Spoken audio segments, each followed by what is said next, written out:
कल हमने देखा था प्रीवियस लेक्चर में हमने कुछ रूट यूज़र्स के बारे में देखा था। यूज़र्स को क्रिएट कैसे करना है, यूज़र्स को मॉडिफाई कैसे करना है, और उसके बाद हमने यूज़र्स को मैनेज किस तरह से करना है, वो सारी चीज़ें हमने देखी थी। आज हम चलते हैं ग्रुप्स के बारे में। ग्रुप्स क्रिएशन, मॉडिफिकेशन और मैनेजमेंट। इसके साथ साथ आज हम देखेंगे परमिशंस, जो कि बहुत ज़्यादा ज़रूरी है।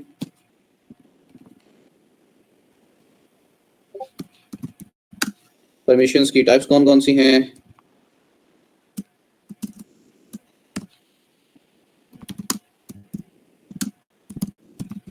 कुछ गिटहब से टूल्स उठाएंगे, फिशिंग वगैरह के कुछ लिंक्स उठाएंगे गिटहब्स, और उसके साथ साथ आपको wget और git clone जैसी कमांड्स का आपको आइडिया हो जाएगा। चलते हैं जी ग्रुप क्रिएशन की तरफ। इजी हो सब, कोई मसला मसाइल तो नहीं है? आवाज तो डेटा करेक्ट जी,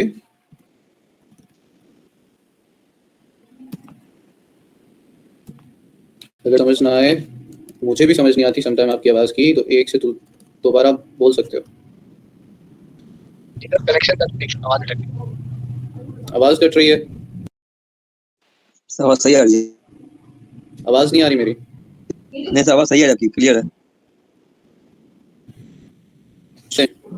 अच्छा, बेसिकली हम ग्रुप्स क्यों क्रिएट करते हैं और इसका लिनक्स के अंदर क्या काम है, मैंने आपको बताया है कि मिसाल के तौर पे अगर मैं ये लेके चलता हूँ, अपना टर्मिनल मैंने ओपन किया और मैं यहाँ पे -ls for list, -l for long list, like मुझे फिर के अंदर सारी जो है डायरेक्टरीज और फाइल लिखनी है, तो इंटर हिट करूँगा तो मुझे बताएगा कि मेरे इस डायरेक्टरी यानी जो रूट डायरेक्टरी है उसके अंदर कितनी फाइल्स हैं और उनकी परमिशंस कौन कौन सी हैं, उसके अंदर यूजर्स कौन कौन से हैं जो कि एक्सेस कर सकते हैं।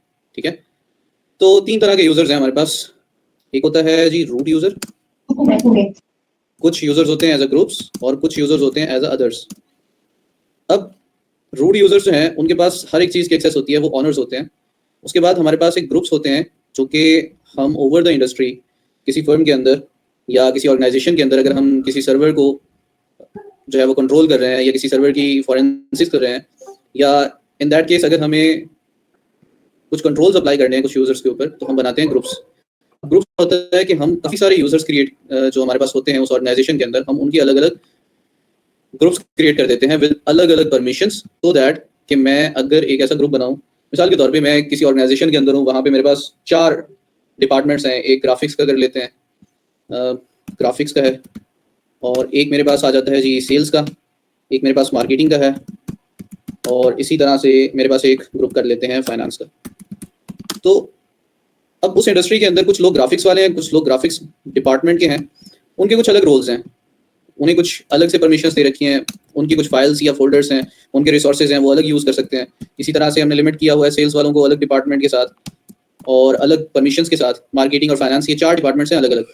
डेफिनेटली एक डिपार्टमेंट किसी एक बंदे के ऊपर तो होता नहीं है, तो काफ़ी सारे यूजर्स होते हैं। Group of users they create groups.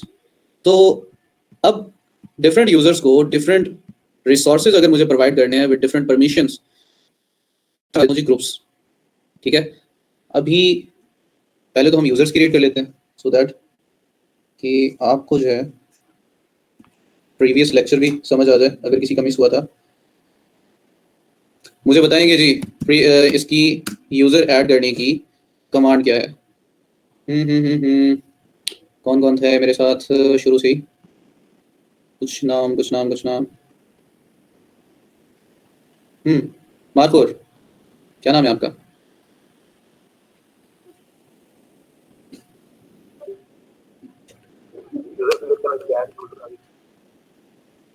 थोड़ा ऊंचा बोलिएगा। ऐड, ठीक है ठीक है, तो इसके ओके जी, इसके बाद हम यूज़र का नेम दे देते हैं। अब मैं यहाँ पे 4 यूजर्स क्रिएट करूंगा, चारों को अलग अलग डिपार्टमेंट्स में हम ऐड करेंगे और फिर उनकी परमिशन सेट करेंगे। आपको प्रैक्टिकली पता चल जाएगा परमिशंस क्या होती हैं, ग्रुप्स और यूजर्स का आइडिया हो जाएगा और फिर हम आगे चलेंगे। तो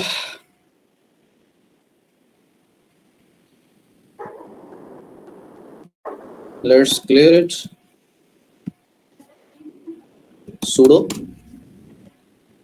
add यूजर एक मैं क्रिएट कर लेता हूँ जी अली।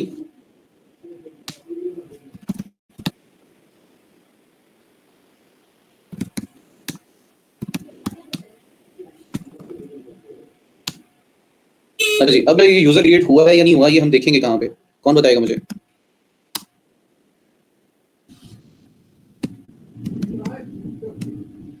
यूजर्स की इंफॉर्मेशन अंदर होती है, पास wd फाइल के अंदर हमारे पास यूजर्स की होती है इंफॉर्मेशन। तो ये मेरा यूजर क्रिएट हो चुका है, ठीक है। इसी तरह से मैं कुछ और यूजर्स क्रिएट कर लेता हूँ। अब एक और यूजर क्रिएट करते हैं अली, और एक मैं शाह क्रिएट कर लेता हूँ।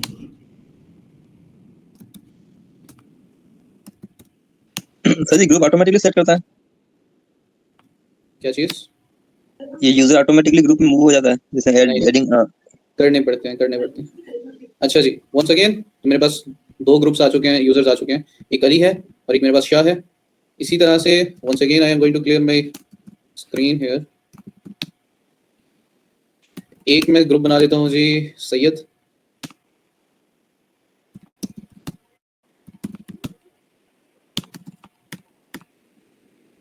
और इसे भी देख लेते हैं कि हमारा ऐड हुआ है या नहीं हुआ। तो अभी मेरे पास यूजर जो है वो क्रिएट हो चुके हैं, और एक हमारा कल वाला यानी पिछली क्लास वाला एक यूजर था। जी सर आपने डिफरेंट यूजर्स को डिफरेंट पासवर्ड दिए हैं। पासवर्ड आप सेम भी दे सकते हैं, मैंने अभी डिफरेंट दिए हैं। अच्छा जी, यहाँ पे मैं क्लियर कर रहा हूँ कि हमारे पास यहाँ पे 4 यूजर्स क्रिएट हो चुके हैं। Clear this screen. अब एक ग्रुप क्रिएट करते हैं, ठीक है। और ग्रुप्स को मैनेज करने के लिए क्या क्या चीज़ें होती हैं, कौन कौन सी कमांड्स होती हैं, तो आप करेंगे sudo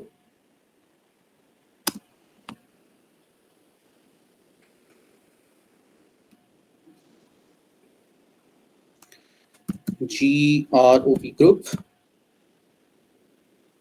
ऐड, और कौन सा ग्रुप ऐड करें? यहाँ पे ग्राफिक्स डिपार्टमेंट है तो ग्राफिक्स कर लेते हैं जी। अच्छा जी, इसी तरह से हम बाकी ग्रुप्स भी ऐड करेंगे। सिंपल है ना कमांड, ग्रुप ऐड करना है सिंपल लिखो ग्रुप ऐड, और जो भी ग्रुप आपको ऐड करना है आप लिखें ग्राफिक्स, ठीक है, हिट एंटर। तो हमारे ग्राफिक का डिपार्टमेंट बन चुका है।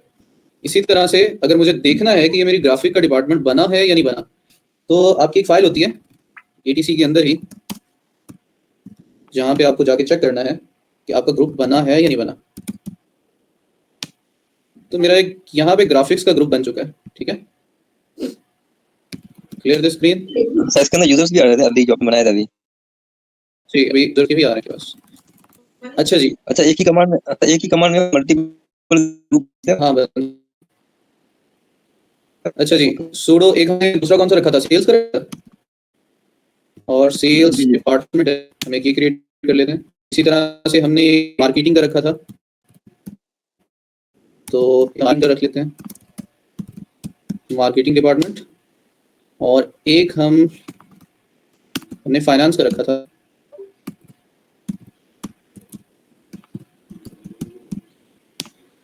ओके। नाउ लेट्स सी, एक हमारे पास फाइनेंस का डिपार्टमेंट है, एक मार्केटिंग का है, एक सेल्स का है और एक ग्राफिक्स का है। ये बाकी हमने यूजर्स कुछ क्रिएट किए हुए हैं और कुछ। क्लियर, 4 डिपार्टमेंट्स हमने क्रिएट कर लिए, ठीक है। अच्छा एक गलती मैंने की कि मैंने ना ग्राफिक्स के साथ हमने डिपार्टमेंट नहीं लिखा, ऐसे ही ना बाकी सबके साथ मैंने डिपार्टमेंट लिखा है लेकिन मार्केटिंग के साथ नहीं लिखा। तो नेम चेंज करना है तो हमें अगेन दोबारा ग्रुप क्रिएट नहीं करना पड़ेगा, मैं ग्रुप को रीनेम करूंगा, ठीक है। ग्रुप ऐड लिखने के बाद सॉरी ग्रुप चेंज करना है तो ग्रुप मॉडिफिकेशन की कमांड आएगी, ग्रुप मॉड करने के बाद डैश के, और मुझे रीनेम करना है, न्यू नेम मुझे देना है जी ग्राफिक्स डिपार्टमेंट। और किस ग्रुप का करना है, मैंने लास्ट टाइम एक ग्रुप क्रिएट किया था ग्राफिक्स का। तो पहली बात आपने sudo as a super user privileges gain करने के लिए ग्रुप मॉड की कमांड होती है जब भी आपको मॉडिफिकेशन करनी हो, और उसके बाद -n मुझे रीनेम है इस ग्राफिक डिपार्टमेंट्स के नाम से ग्राफिक्स जो मैंने पहले डिपार्टमेंट क्रिएट किया था उसे। तो अब देखते हैं ये रीनेम हुआ है या नहीं हुआ। तो अब आपको ग्राफिक्स डिपार्टमेंट शो हुआ है, ग्राफिक्स नहीं है, ठीक है।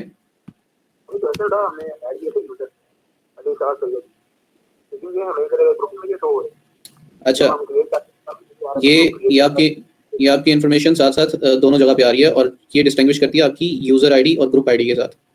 ये हम डिस्कस करते हैं। यूजर आईडी होती है उसे भी वो भी देखते हैं हमें पहले जैसे हमने क्रिएट किया था वो 1001 जैसे एडमिन 1002 अगर जो ग्रुप के हमने क्रिएट किया उनका भी वैल्यू क्रिएट करती है। ये आपके जो है इस ग्रुप की फाइल के अंदर दोनों की ही इन्फॉर्मेशन आ रही है इकट्ठी। हमने यूजर्स क्रिएट किए तो यूजर्स की भी आई है, और अगर हमने ग्रुप्स क्रिएट किए हैं तो ग्रुप्स की भी आई है, ठीक है। अगर आप पासवर्ड की फाइल देखें तो उसके अंदर यूजर्स की इन्फॉर्मेशन आएगी, ठीक है। मैं आपको पासवर्ड्स की फाइल दिखा दूं एक बार, cat etc। तो यहाँ पे आपको कोई ग्रुप नहीं शो हो रहा, सिर्फ यूजर्स का है, ठीक है। और अगर हमें ग्रुप देखना है तो ग्रुप की फाइल को देखना पड़ेगा जिसमें यूजर्स और ग्रुप्स दोनों का ही डाटा मौजूद है, ठीक है। मेरा क्वेश्चन था कि जब हम यूजर क्रिएट करेंगे तब हमें ये शो हो रही थी सेकंड लाइन पे यूजर क्रिएट हो गया और ग्रुप भी क्रिएट हो गया, लेकिन हमने कमांड उसको सिर्फ यूजर क्रिएट करने की थी, ग्रुप क्रिएट करने की हमने कमांड। मैंने ये ग्रुप ही क्रिएट किए हैं यार। Group add finance department, group add marketing department, group add sales department, group add, तो ये ग्रुप ऐड ही किए मैंने,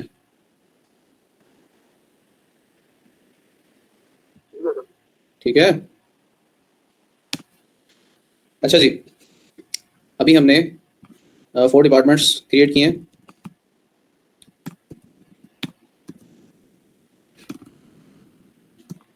ग्रुप ऐड की कमांड जब भी आपको ग्रुप्स क्रिएट करने हैं तब यूज होगी। क्रिएशन, अगर आपको ग्रुप्स को मॉडिफाई करना है तो तब आपके पास ग्रुप मॉड की कमांड है। और इसी तरह से मैं एक और ग्रुप क्रिएट कर लेता हूँ कि लाइक sudo ग्रुप ऐड, और ग्रुप ऐड करने के बाद कुछ भी नाम दे देता हूँ ABC, हिट एंटर। तो मुझे तो ग्रुप जो है वो तो ये ऐड ही नहीं करना था, तो मैं क्या करूँगा, ग्रुप डेल की कमांड यूज करके इसे डिलीट कर दूंगा। sudo ग्रुप डेल, और ABC के नाम का मैंने ग्रुप डिलीट कर देना। तो इस तरह से आपका ग्रुप डिलीट हो जाता है। तो अगर आपको ग्रुप को डिलीट करना है तो आपके पास आ जाता है ग्रुप डेल, इजी है।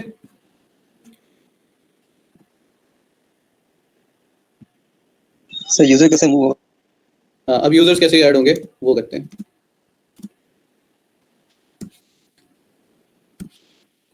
चलें जी, ऐड यूजर्स इन ग्रुप्स।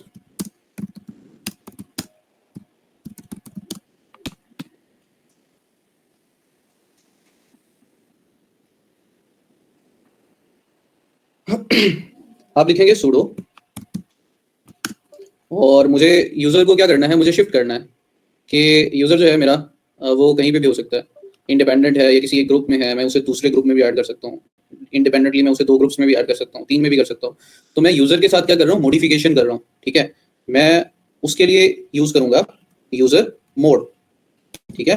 मैंने आपको लास्ट टाइम बताया था जब भी हम यूजर के साथ कोई मॉडिफिकेशन कर रहे हैं तो हम कमांड लगाएंगे यूजर मॉडिफिकेशन। उसके बाद आपके पास आता है अपेंड ग्रुप की कमांड कि मुझे इसे ग्रुप में ऐड करना है। यहाँ पे ए मैंने क्या लिखा है, ए फॉर अपेंड और जी फॉर ग्रुप, ठीक है। कि मुझे इसे ग्रुप में ऐड करना है, और कौन से ग्रुप में ऐड करना है,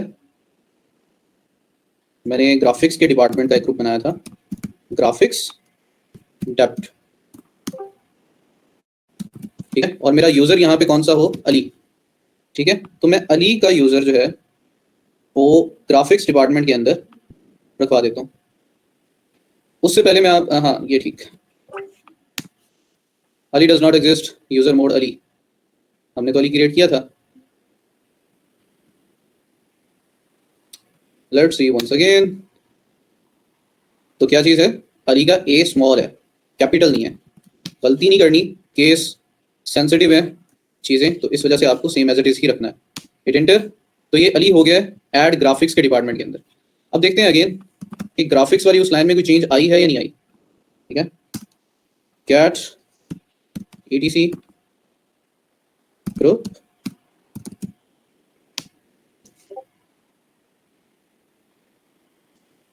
ये देखें, ये ग्राफिक्स का डिपार्टमेंट था और उसमें ये अली आ गया है जी ग्राफिक्स के डिपार्टमेंट में, ठीक है। इसी तरह से जितने भी यूजर्स आएंगे अलग अलग, वो हमारे पास यहाँ पे उसके क्रॉसपॉन्डिंग ग्रुप्स के अंदर शिफ्ट होते जाएंगे। इसी तरह से मैं बाकी यूजर्स क्रिएट कर लेता हूँ कि हमारे पास ग्रुप अपेंड जो है वो सेल्स डिपार्टमेंट के अंदर मैं एक बंदे को रख लेता हूँ। सेल्स है और उसके बाद डेप्थ है और सेल्स डिपार्टमेंट के अंदर मैं सैयद रख लेता हूँ। इसी तरह से मैं मार्केटिंग डिपार्टमेंट के अंदर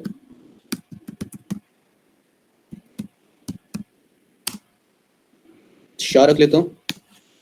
marketing department does not exist, spelling mistake तो नहीं है, MARKE yes sir, spelling mistake. Marketing, अच्छा जी, यहाँ पे हमने पहले से गलत दे रखी है। तो अच्छा, आप मुझे बताएं इसका नाम चेंज कैसे होगा? मॉडिफाई कर और हमने मॉडिफाई कैसे करना है? ग्रुप को मॉडिफाई करना, तो ग्रुप मोड। और हमने रीनेम करना है नाम को, और नया नाम जो देना है पहले वो लिखेंगे,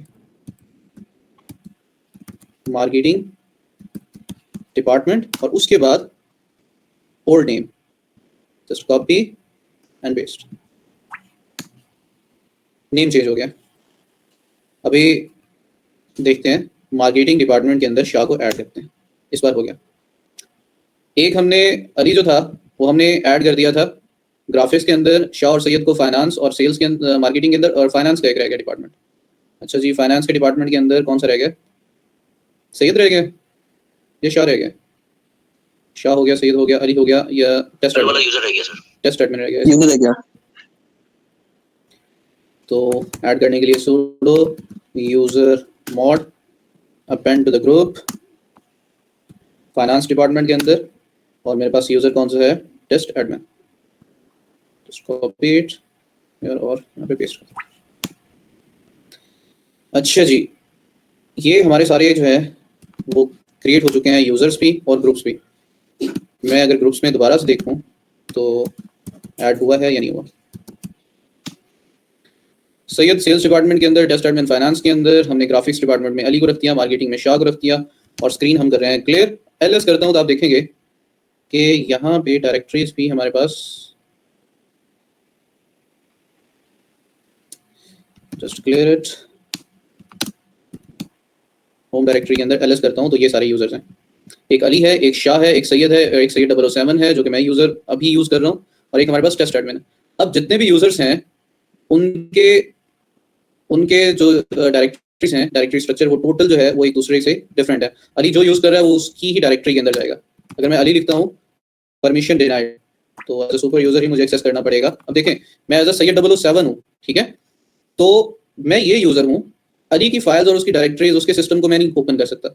इसी तरह से ना मैं शाह का कर सकता हूँ, ना मैं सैयद कर सकता हूँ, ठीक है, ना ही मैं टेस्ट एडमिन का कर सकता हूँ, ठीक है। तो परमिशंस डिनाइड है, only root user can do this. तो एज अ सुपर यूजर मुझे अली की फाइल के अंदर जाना है। Just clear it.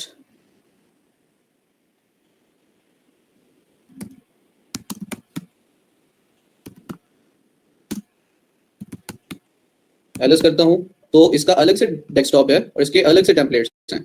इसी तरह से अगर मैं डेस्कटॉप पे जाता हूं तो एक पूरा सिस्टम इसका अलग से है। एलएस करता हूं तो देखें, तो इसका डेस्कटॉप अलग से है।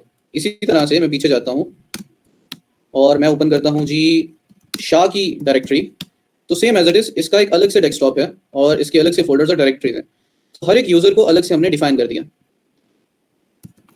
और इन्हें अलग अलग ग्रुप्स के अंदर हमने डिफाइन किया है, डिवाइड किया है। किसी को हमने सेल्स डिपार्टमेंट में रखा है, किसी को हमने फाइनेंस में, और किसी को हमने मार्केटिंग में,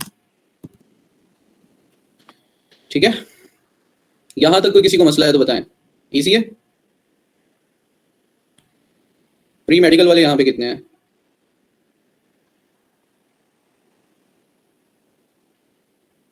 जिनकी प्री मेडिकल थी, अभी उनका होने वाला है इम्तिहान मैथ का। अब चलते हैं जी परमिशंस की तरफ। लिनक्स पहले कौन कौन यूज करता रहा? इस कमांड से वाकिफ है? जी सर। अच्छा जरा, और इस कमांड से वाकिफ हैं तो इसका क्या मतलब होगा? 4 2 1 सर इसमें ये था कि तीनों परमिशन रीड राइट और कॉपी, रीड राइट और एडिट। रीड अच्छा राइट और एग्जीक्यूट। या रीड राइट और Execute. एग्जीक्यूट ये तो है, लेकिन कौन कौन से यूजर्स को हैं? ओनली रूट यूजर वो कर सकते हैं। अरे राइट रीड एग्जीक्यूट। हाँ जी, अब देखना है सोच समझ के कि हम करने क्या वाले हैं। मैं एलएस करता हूँ -l, और ये हमारे पास कुछ परमिशंस होती हैं। जब भी हम एलएस लिखते हैं लिस्ट -l, एक लॉन्ग लिस्ट के अंदर हमें जितने भी डायरेक्टरीज और फोल्डर्स हैं हमें वो दिखाता है। मैं एक छोटा सा फोल्डर लेता हूँ, ये कुछ ज़्यादा हो रहा है। हम चलते हैं जी cd डेस्कटॉप पे, सो दैट आपकी प्रीवियस कमांड्स भी जो है वो भी रिवाइज होती जाए। हम एक डायरेक्टरी क्रिएट करेंगे mkdir, मेक डायरेक्टरी, जिसे हम फोल्डर क्रिएट करते हैं। थोड़ा सा व्यू बड़ा कर लूँ। अच्छा जी, एक फोल्डर क्रिएट करते हैं टेस्ट के नाम से। उसी फोल्डर के अंदर एक और फोल्डर क्रिएट कर लेता हूँ मैं, मेक डायरेक्टरी, और यहाँ पे test2 के नाम से एक और फोल्डर क्रिएट करते हैं। अच्छा, यहाँ पे मैंने 2 फोल्डर्स क्रिएट किए और दोनों मैंने अलग अलग क्रिएट कर दिए। मैंने फोल्डर क्रिएट करना था। एक मेरे पास यहाँ पे टेस्ट फोल्डर है और एक test2 है। test2 को हम test1 के अंदर रख लेते हैं और cd करते हैं जी। पहले चलते हैं टेस्ट फोल्डर के अंदर, चेंज डायरेक्टरी। cd की कमांड हमेशा यूज होती है जब भी हमें एक फोल्डर से दूसरे फोल्डर के अंदर जाना हो। test2 2 फोल्डर्स आ गए।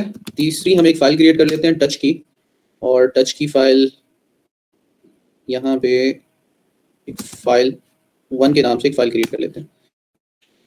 इसी तरह से मैं एक फाइल इससे बाहर भी क्रिएट कर लेता हूँ, file just going to clear. कुछ भी नहीं किया मैंने, कुछ फाइल्स और फोल्डर्स क्रिएट किए हैं। ये मेरे पास एक टेस्ट है फोल्डर, उस फोल्डर के अंदर मैंने एक फोल्डर क्रिएट किया, एक फाइल क्रिएट की। मैं यहाँ से भी फोल्डर क्रिएट कर सकता हूँ।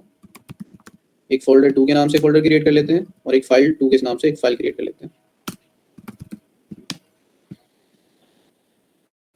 अभी मैं टेस्ट फोल्डर के अंदर हूँ। यहाँ पे मुझे देखनी है कितनी फाइल्स हैं मेरे पास और उनकी परमिशंस क्या हैं, तो -l लिखूंगा। जब आप अकेले ls लिखते हैं तो सिर्फ आपको बताएगा कि ये जो है ग्रीन वाली ये फाइल्स हैं और ये आपके पास जो है ब्लूइश कलर में फोल्डर्स हैं। लेकिन जब आप ls के साथ -l लिखते हैं तो ये आपको कंप्लीट इंफॉर्मेशन देता है कि उनके पास परमिशंस कौन कौन सी हैं, कौन सा यूजर है, कौन सा ग्रुप है और कौन कौन सी फाइल्स और फोल्डर्स हैं। समझने की बात ये है, हमारे पास यहाँ पे 2 फॉर्मेट्स हैं और ये हमारे पास परमिशंस के लिए पूरी स्ट्रिंग है। इसको मैं कॉपी कर लेता हूँ और इसी तरह से मैं इसको कॉपी कर लेता हूँ।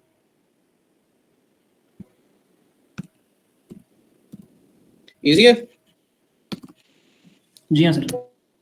अच्छा, इनमें कुछ फर्क नजर आया आपको? जो फाइल होती है वो हमेशा डैश से स्टार्ट होती है, ठीक है, हाइफन से, और जो भी फोल्डर है वो हमेशा डी के साथ जो है वो स्टार्ट है, और बाकी RWRX ये अलग है। तो जब भी आप कोई फाइल देखने हैं वो स्टार्ट होती है एक हाइफन के साथ, और आपकी डायरेक्टरी जो है वो स्टार्ट होता है एक -t के साथ। यहाँ पे हमारे पास 2 चीज़ें हैं। पहले हमने एक यूज़र क्रिएट किया, एक हमारे पास यूज़र होता है रूट, एक हमारे पास यूजर्स होते हैं ग्रुप ऑफ यूजर्स, और कुछ अदर्स होते हैं सिस्टम के अंदर।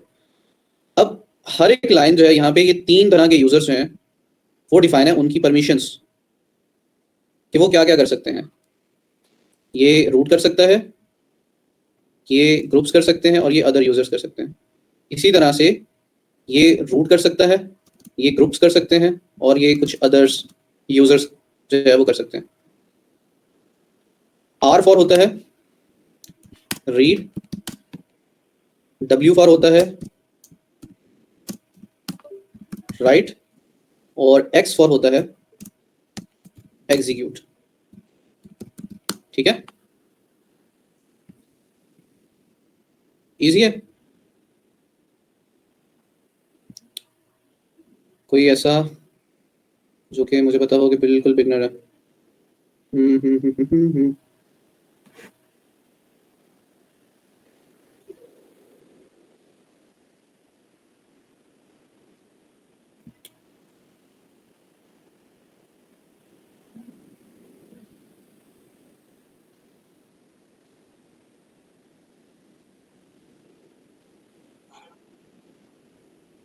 अहमद बिन अजीज, समझ आइए? Yes sir. किसी का कोई इशू हो अभी तक? मैं बड़े सुकून से लेके जा रहा हूँ। सर ये जो डी लिखा है फोल्डर में, इसका क्या मतलब है? अच्छा, ये वाला, ये लाइन है, ये देखें, ये हमने एक टेस्ट का फोल्डर क्रिएट किया था, उसमें कुछ फाइल्स और फोल्डर्स क्रिएट किए थे, ठीक है? जब डैश एल करते हैं तो ये हमें कुछ इन्फॉर्मेशन देता है उस फाइल के बारे में। पहली बात कि उस फाइल को क्या क्या परमिशंस हैं, कौन सा यूजर उस फाइल के साथ क्या कर सकता है, ठीक है? अगर तो वो फाइल है तो वो डैश के साथ स्टार्ट होगी, जिस तरह से ये फाइल है, और अगर वो कोई डायरेक्टरी है तो वो डी के साथ स्टार्ट होगी, ठीक है? यानी उसे रिप्रेजेंट किया गया है कि ये फोल्डर है और ये फाइल है, सही है? ठीक है सर। और इस आर का मतलब है read write read and right, और इसका मतलब है read write execute read and right, okay? सही है सर। डी स्टैंड फॉर क्या है? डायरेक्टरी। ठीक है। अच्छा जी, अब इसका ये मतलब नहीं है कि आप रीड का मतलब यही समझे कि कोई सिर्फ जो है वो उसे रीड कर सकता है, इसका मतलब एक्सेस भी होता है, ठीक है? Access and view. इसी तरह से राइट का मतलब होता है कि वो सेव कर सकता है उस फाइल को या चेंज कर सकता है, ठीक है? और इसी तरह से हमारे पास एग्जीक्यूट का मतलब होता है कि वो अगर फाइल है तो रन कर सकता है स्क्रिप्ट को, अगर तो वो कोई एप्लीकेशन या प्रोग्राम है तो वो भी रन कर सकता है। अब यहाँ पे इस फाइल को कितनी किस्म की परमिशंस हैं कि जो रूट यूजर है या ये ऑनर जो है एज अ सैयद 007, इसके बाद परमिशंस हैं कि ये रीड कर सकता है इस फाइल को और राइट कर सकता है। और अगर तो कोई ग्रुप है, जितने भी हमने ग्रुप्स बनाए हैं वो सिर्फ इसे रीड कर सकते हैं, ठीक है? और अगर कोई और यूजर क्रिएट किए जाएं या हो चुके हैं उसके ऊपर, तो वो भी सिर्फ इसे रीड कर सकते हैं।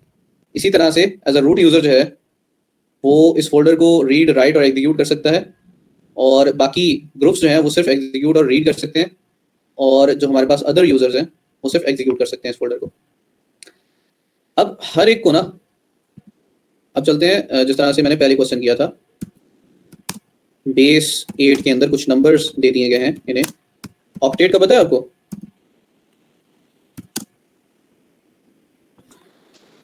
ऑक्टल नंबर्स या octet numbers with a base 8।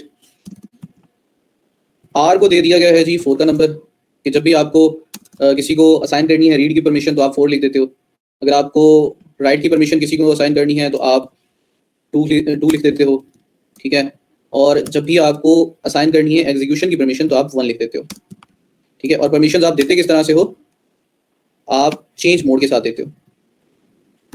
ये कमांड होती है ch मोड, कि मुझे जो है मॉडिफिकेशन करनी है। मिसाल के तौर पे मेरे पास यहाँ पे फाइल थी, ये वाली फाइल 1 को मैं कुछ परमिशंस असाइन करना चाह रहा हूँ। कौन कौन सी दूँ? ये वाली परमिशंस हैं,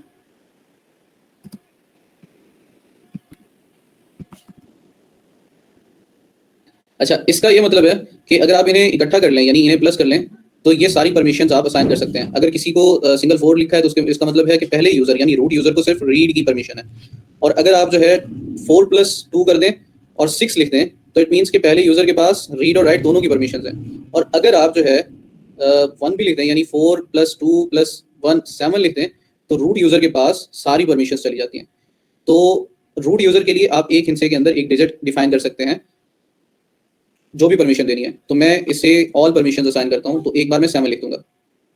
सेम एज इट इज अगर मुझे परमिशन देनी है ग्रुप यूजर को, और ग्रुप यूजर को मैं परमिशन देना चाहता हूं ऑल परमिशंस, यानी वो रीड भी कर सके, राइट भी कर सके, एग्जीक्यूट भी कर सके, तो मैं एक और 7 यहाँ पे लिख दूंगा, सभी को प्लस। लेकिन मैं अदर यूजर को क्या परमिशंस असाइन करूं यहाँ पे रीड और राइट की, तो 4 + 2 6 कर देता हूँ यहाँ पे। अब ये परमिशंस जो है ये चेंज हो जाएंगी। कैसे? पहले ग्रुप के पास सिर्फ रीड और राइट की परमिशन थी तो हम कह सकते हैं कि ये 6 थी, और ग्रुप यूजर्स के पास सिर्फ रीड की परमिशन थी तो वो 4 थी, और इसी तरह से रीड की परमिशन थी अदर्स ग्रुप के पास तब ये 4 थी, ठीक है? लेकिन अब हम जो है 7 7 6 करके इसकी परमिशन चेंज करेंगे। इस तरह से आप लिखेंगे sudo chmod 7 all permissions for root user, 7 all permissions for group users and 6 for इस सिर्फ रीड और राइट की परमिशंस देना चाह रहा हूं मैं अदर यूजर्स को। और फाइल कौन सी है? फाइल ले लेते हैं ये वाली, तो मैं इसे कॉपी किया मैंने और यहाँ पे कर दिया पेस्ट, हिट एंटर। अब दोबारा से परमिशंस देखते हैं ls-l, तो अब चेंज हो चुकी हैं, ठीक है। ये परमिशंस टोटली चेंज हो चुकी हैं फाइल 1 के लिए और इसका कलर भी चेंज हो गया। इसी तरह से आपके एग्जाम में क्वेश्चन आते हैं, अगर आप कॉम्प्टी या लिनक्स प्लस के अंदर जाना चाह रहे हैं, इसका एग्जाम देना चाह रहे हैं, तो उसके अंदर काफ़ी सारे क्वेश्चंस इस तरह से होती हैं जहाँ पे आपको कैलकुलेशन में दिया गया होता है कि मिसाल के तौर पे 751 का क्या मतलब है, 642 का क्या मतलब है, और इसी तरह से 775 का क्या मतलब है CH मोड के साथ। तो आपको बताना होता है कि 7 का मतलब है कि रूट यूज़र को कौन सी परमिशन दी हुई है, अदर्स ग्रुप्स को कौन सी परमिशंस दी हुई हैं और अदर यूजर्स को कौन सी परमिशंस दी हुई हैं, ठीक है। इसमें कोई मसला है तो बताओ, फिर आगे चलें।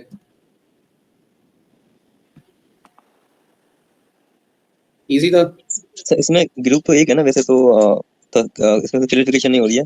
जो आपने 3 दिया group, root, others and root, तो ये क्या 3 अलग यूजर्स होते हैं, एक यूजर्स होता है ये? अच्छा, यहाँ पे क्लियर नहीं हुआ आपको, इस चीज की समझ आ गई है? ये कितने पार्ट्स में डिवाइडेड है? ये 3 डिवाइडेड, 3। और पहला डिवाइड किसमें है? रूट में, रूट। दूसरा किसमें है? दूसरा ग्रुप्स, तीसरा अदर्स में। अदर्स में, ठीक है। अब आपका क्वेश्चन क्या था? अच्छा सर, मतलब इसमें ये कि जो भी मतलब फाइल होगी वो 3 में डिवाइड होगी, रूट, ग्रुप, अदर में। जी, फाइल और फोल्डर भी, फोल्डर भी यहाँ तक।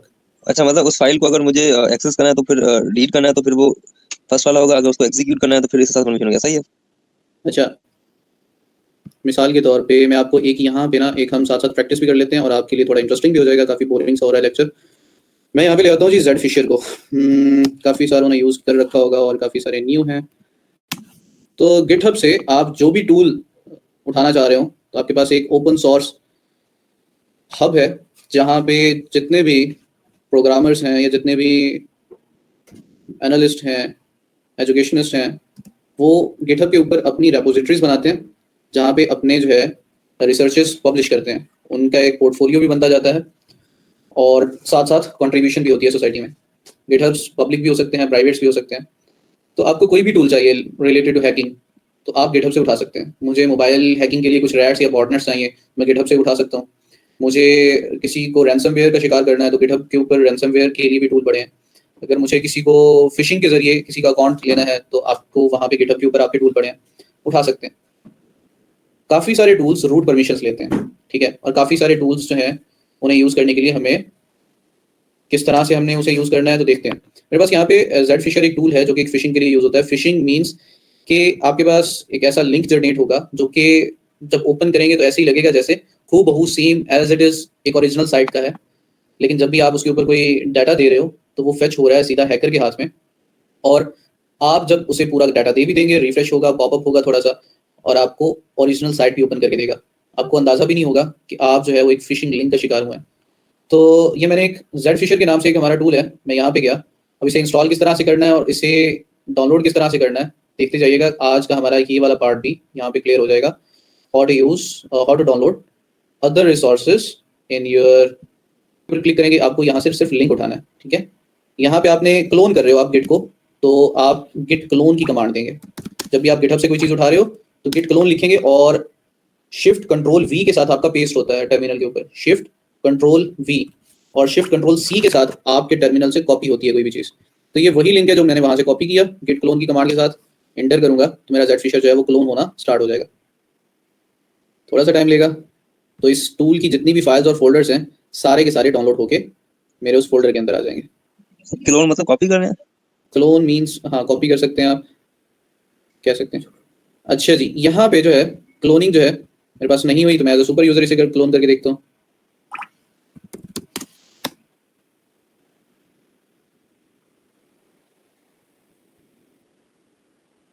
काफ़ी टाइम ले रहा है, मैं क्यों ना इसे क्लाउड पे होस्ट कर लूँ। एक और चीज़ आपको सीखने को मिल जाएगी, let's go on Google console. आपको वहाँ पे पूरा लिनक्स पड़ा मिलता है, आप वहाँ पे होस्ट कर सकते हो।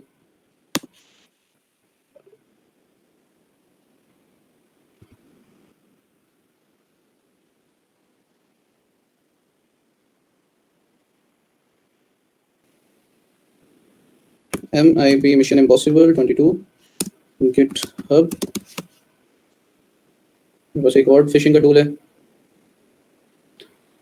शायद इसका साइज थोड़ा छोटा हो, तो हम ये करके देखते हैं। Once again same it is as it is git clone।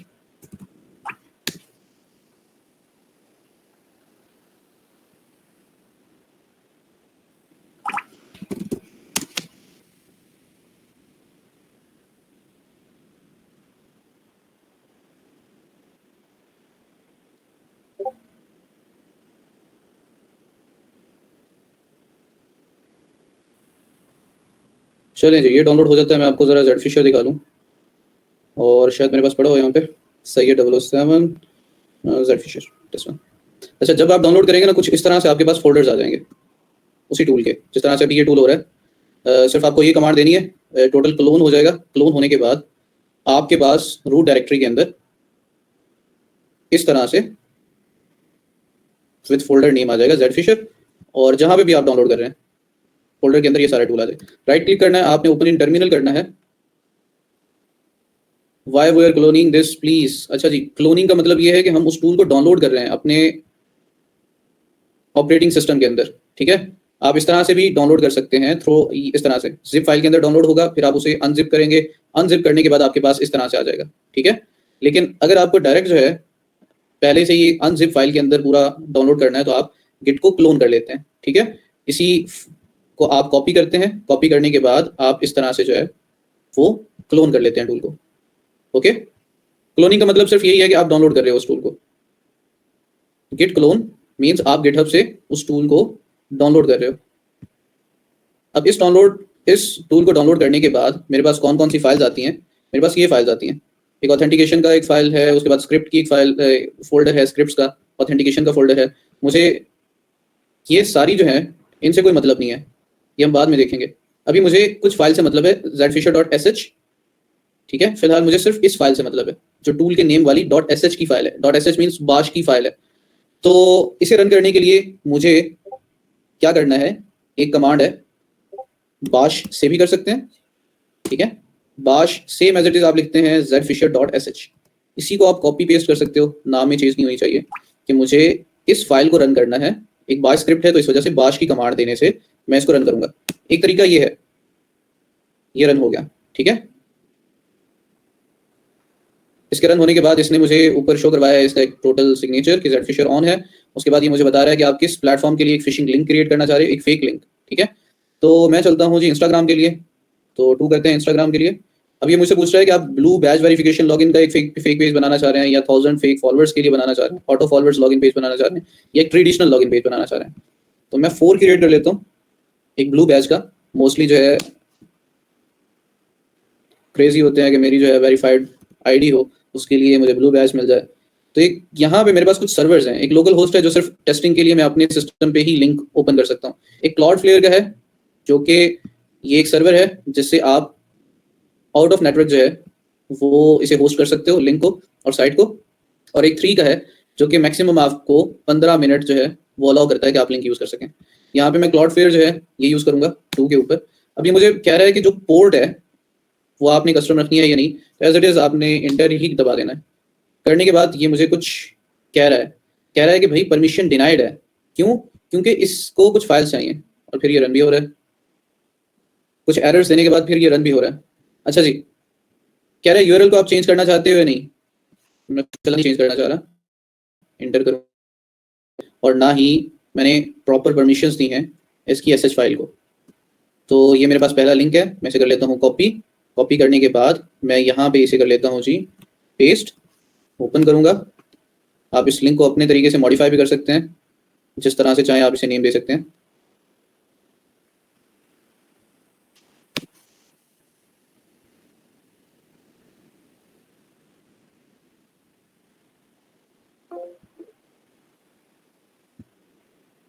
Site can not be reached. अब एक तरह से मैंने ये टूल यूज किया इस तरह से, जहां पे मैंने कोई परमिशंस नहीं दी, कोई कुछ नहीं किया, कोई चेंजेस नहीं की, कंट्रोल सी किया। अब दोबारा देखते हैं मसला कहाँ पे था। मसला यहाँ पे था कि हमने ls-l किया, तो फाइल्स की परमिशंस देखते हैं हम। ये जो ऑथेंटिकेशन की फाइल है, इसे रूट यूजर जो है एक्सेस कर सकता है कंप्लीट परमिशंस के साथ। बाकी यूजर्स और ग्रुप्स के पास सिर्फ रीड और राइट की एग्जीक्यूशन की और रीड की जो है वो परमिशंस है। ठीक है, और इसी तरह से अगर जेड फिशर है तो इसके पास भी कुछ, और अगर मैं इससे बाहर जाता हूँ सिर्फ पूरा जेड फिशर देखूं तो इस टूल के पास कितनी परमिशंस हैं, ls-l, तो अदर यूजर्स के पास सिर्फ इतनी परमिशंस हैं, ग्रुप और अदर यूजर्स के पास, कि वो सिर्फ इसे रीड कर सकते हैं और साथ एग्जीक्यूट कर सकते हैं, कोई चेंजेस सेव नहीं कर सकते, कुछ भी नहीं। तो let's change its permissions, Z Fisher की टोटल परमिशंस चेंज करेंगे। दो तरीके हैं, आप इंटर होके भी कर सकते हैं, आउट ऑफ जेड फिशर यानी इस टूल के बाहर रह के भी कर सकते हैं। तो यहाँ पे मैं कर देता हूँ chmod all permissions to Z Fisher. सर फोल्डर की करेंगे तो उसमें फाइल जितनी है उनकी भी परमिशन चेंज हो जाएंगी। ऑल, cd मोड नहीं है, ch मोड। अच्छा जी, अब चलते हैं जेड फिशर के अंदर। अच्छा, अगर आपको सारी परमिशंस देनी है, दूसरा तरीका ये है ch मोड। सर फोल्डर की करेंगे तो उसमें फाइल जितनी है उनकी भी परमिशन चेंज हो जाएंगी। ऑल, sudo के साथ ch मोड है, cd मोड नहीं है, ch मोड। अच्छा जी, अब चलते हैं जेड फिशर के अंदर। अच्छा, अगर आपको सारी परमिशंस देनी है, दूसरा तरीका ये है ch मोड प्लस x, यानी सिर्फ एग्जीक्यूशन परमिशंस देनी है किसी भी फाइल को, या किसी भी फाइल को देनी है तो आप फाइल का नाम लिख सकते हैं, और अगर पूरी फाइल्स और फोल्डर्स को एग्जीक्यूशन परमिशंस देनी है तो आप x लिख सकते हैं sudo के साथ। ls करते हैं तो अब इसका कलर चेंज है। Now run this. Last time मैंने बाश के साथ किया था। दूसरा तरीका ये है कि आप ./ भी लिख सकते हैं, और zfisher.sh को कॉपी किया और साथ पेस्ट किया। यहाँ पे आपके पास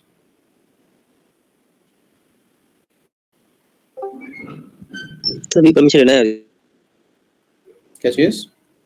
सभी से परमिशन लेना है कहा है। अच्छा यार, मेरा लिनक्स नेट नहीं सही तरह से चल रहा था तो मैंने गूगल से लिनक्स को उधार लिया है। हम यहाँ पे करते हैं, और क्योंकि ये उनके सिस्टम्स पे चल रहा है तो स्पीड अच्छी खासी देगा, हमें इंटरनेट की स्पीड से कोई मसला नहीं बनेगा। One second, Z Fisher GitHub,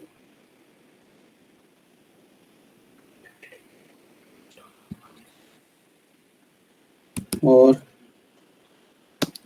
MIP,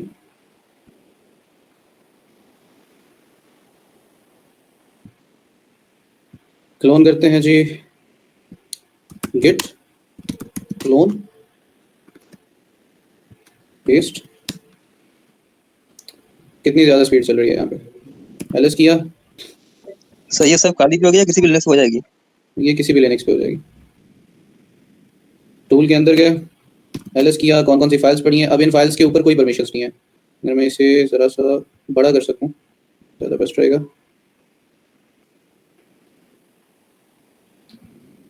ls-l, तो सिर्फ रीड और राइट की हैं परमिशंस, एग्जीक्यूशन की परमिशंस नहीं है, और हमें मतलब इसके साथ है मिशन इम्पॉसिबल 22.sh की फाइल।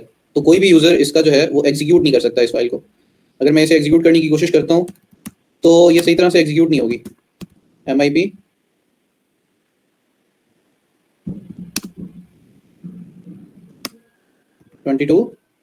.sh, तो देखें this is not a directory. अगर मैं .sh के साथ कर रहा हूँ तब भी एग्जीक्यूट नहीं हो रही। तो अभी करते हैं जी, इसे चेंज करते हैं इसकी परमिशंस को। ch मोड किया, और यहाँ पे सारी परमिशन सारे यूजर्स को मैं एग्जीक्यूशन की भी दे रहा हूँ, रीड और राइट की भी दे रहा हूँ। करने के बाद यहाँ पे MIP 22.sh करते हैं। ls किया, -l किया, तो हमें यहाँ पे सारी परमिशंस मिल चुकी हैं। ठीक है, अगर सिर्फ एग्जीक्यूशन की परमिशन ही देनी है तो आप ch मोड को कुछ इस तरह से भी यूज कर सकते हैं कि प्लस एग्जीक्यूशन की परमिशन ऐड कर दो MIP 22.sh को। इस तरह से भी आप दे सकते हैं।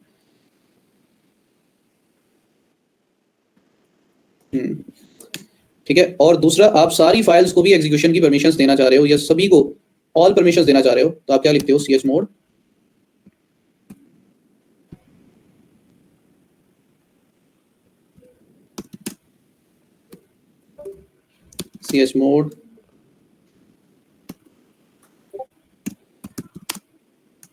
प्लस x, और स्टैटिक का मतलब होता है कि सारी जितनी भी फाइल्स और फोल्डर्स हैं उनको एग्जीक्यूशन परमिशंस।